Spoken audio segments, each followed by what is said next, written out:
Mikroettevõte Levikivi osaühing tegeleb maakivitoodete disainimise ja turundamisega.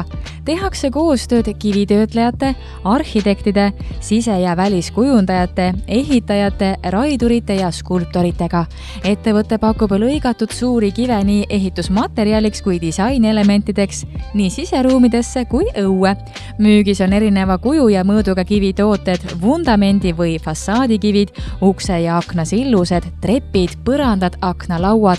Pakutakse ka poleeritud kalmukive, erinevaid ausamba või mälestuskive. Lisaks tootmispoolele on Levikivi ettevõte, kes on kodukohvikut pidades avanud oma hoovi ja tallimaja kohalikule rahvale ja ka külalistele.